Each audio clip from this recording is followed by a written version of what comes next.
This video is for you whether you are an artist, an entrepreneur, student, or someone aspiring to learn a new skill. Simply someone aspiring to improve by a lot. We're talking about elite levels of productivity, and you have to understand that this is a whole different level, and it can be painful at times. Some people may never fully understand what it means to almost lose your mind to the thing you desire to do so badly. But it's the way to true greatness, so enjoy the video.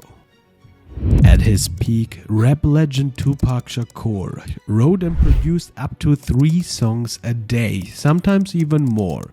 He had a short life, only 25 years when he got shot, and yet accomplished more than other people wouldn't possibly be able to in an entire average lifetime. He released 11 studio albums, 2 of those within just 11 months. One of them consisted of 27 tracks. That's how productive he was in his last months. The infamous painter Vincent van Gogh died at age 37, and technically his career as an artist only amounts to about 10 years. At his prime, he finished 75 to 90 paintings and over 100 drawings in only 70 days. In a span of 10 years, Van Gogh created roughly 900 paintings plus over 1,000 drawings and sketches. In other words, round about 1 new piece of art every 36 hours, consistently. There's so much overwhelming content on productivity, strategies, books, productivity hacks, mysterious formulas, and gurus. But what works for you, and how to be productive off the charts, and where to start? Let's start to simplify. What is productivity? It simply means given a certain input and effort, you produce an output.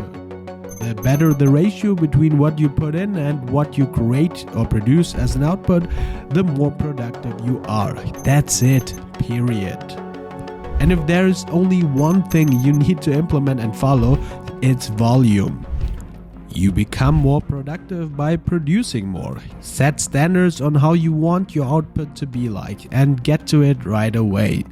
If you spend 6 months simply producing, such as creating art, producing content, writing reports, or learning a new skill, and all you do is dedicate yourself to keep doing it as much as you can consistently, there is zero chance that a person who also has 6 months but spends 2 of them obsessing over strategy on productivity will beat you.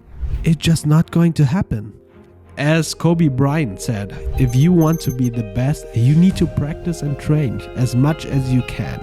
In his case, just by frequently adding 1 more training session a day. Doing that for a few years, you will be so much ahead that it's impossible to catch up with you, regardless of how immensely productive and perfect of a summer training program you fit in. 1 more. Michael Phelps. Swimmer and most decorated Olympian of all time. He trained 7 days a week for 5 years straight, while others would at least have a single day off on Sundays. Training 6 days a week, he practiced every day. That's 52 more training sessions in a single year. That is productive. It's a different approach to insane productivity. It's not the schoolbook way, but it produces incredible output.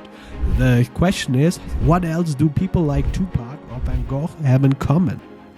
The answer is focus and dedication. Obsession in a sense. The level of commitment is so high that it seems to outperform all rational approaches to productivity. The people we named in the beginning cannot possibly live without creation and producing output. That doesn't mean you should work until your heart stops beating, because there's no way that these goats achieved their greatness solely by discipline and working hard. They simply couldn't stop because they fell so much in love with the craft. So we clearly identified consistent volume as the key component to elite productivity. But how in particular were people like Tupac or Bryant able to deploy that crazy volume? If discipline and hard work aren't the answer, well, there's something about their state of mind that allows them to go into a hyper-productive phase. It's a mix of routines and state of mind. So first things first. The no bullshit approach to productivity routines. Stop overcomplicating the concept of productivity and stop forcing patterns and rules on you that just aren't for you. Waking up at 4:30 and inhaling half of your garden as a green superfood smoothie may not be for you. You could be more productive getting up at 8:30 and eating a steak. You want to find the patterns that come naturally to you and create the productive spots around those. That tip itself will save you so much frustration and make you way more productive. I see it on myself. I don't get up before 8 or 8:30. I don't eat breakfast usually, and I know the hours until 1 p.m. and those between 11 p.m. and 2 a.m. are just insanely productive for me. So I allow myself to go all in right there. In between, I have breaks, I eat and train and get more work done. But I'm not forcing productivity hacks on me that don't work for me and I would hate. The solution is to understand how you are wired, what type of personality you have. Do you perform the best when getting up at 5 a.m. and plan your day ahead? Or do you have a more obsessive type of personality who tends to go by extremes? Extreme work patterns followed by a deep rest, potentially even a burnout pattern. Even that can be transitioned into that insane productivity. You would have to regulate your extreme spikes so you last longer and don't crash after the productive phase. Thus, you need to shut yourself down with a proper break before your body puts you into place. MrBeast is a good example here. He himself claims that he has that type of obsessive personality. The way he approaches his YouTube work is basically him working crazy hours, fully dedicated to producing as much content as possible, flat out, until he basically burns out and really needs the time off afterwards. This can work, but it's less sustainable, it's more stressful, and certainly not for everyone. Knowing yourself first so you can develop your productivity pattern is the way to go to unleash ultimate productivity levels. To be clear, I'm not saying it's smart or desirable to work into a burnout. That would be the opposite of productive. I'm saying give yourself the space to find and follow your productive process and double down on that. As soon as you feel mental health may be affected, regulate it proactively by taking a break. As long as needed, either completely or by reducing work to a minimum, just enough to not break consistency patterns. That way, you train to work productively at sustainable levels without burning out. To achieve those elite levels off the charts, find something you are naturally kind of drawn to. Double down on that and eventually add a layer of business acumen to it, and you will produce, ultimately, with success. And in case you aren't drawn to anything, pick something and master that until something more appealing crosses your way. The patterns of success and productivity are the same: volume, flow, consistency. Desperate productivity. The one thing you definitely want to stay away from is becoming one of those desperate people who are obsessed with productivity itself. Focusing on productivity for the sake of productivity is not smart and will actually decrease your productivity and make you miserable. Forcing productivity doesn't work well and adds zero value. From obsession to flow. We mentioned elite people being able to get into hyper-productive phases, and here's the context.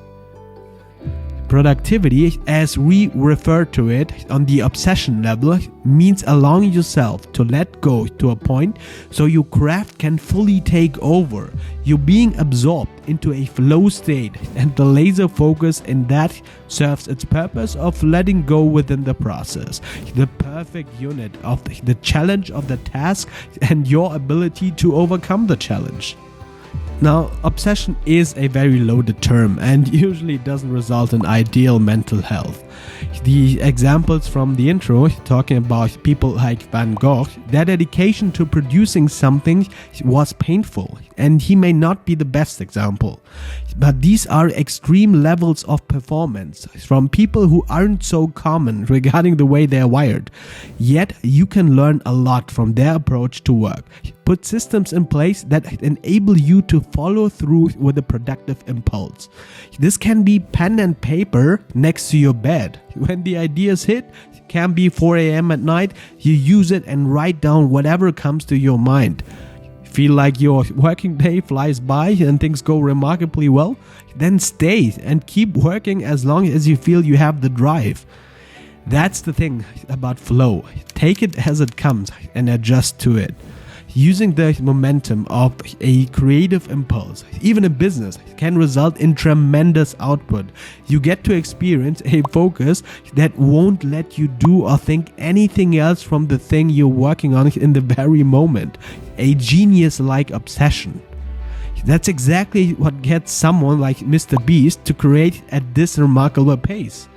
That's what made Tupac put out a number of albums other artists couldn't create in an entire lifetime. And for the sake of completion, what about the proven scientific approach? Forget the thousands of slides and handbooks on productivity hacks. Just a few very basic things to note, and that's all you need. So here we go. Your brain can maintain peak levels of highly concentrated work for a limited time. After that, you need a break because your productivity will decline. Commonly, our brain can keep the focus at peak levels no longer than 1 to 2 hours before it needs a little break. Generally speaking, we only spend about 6 productive hours a day on average.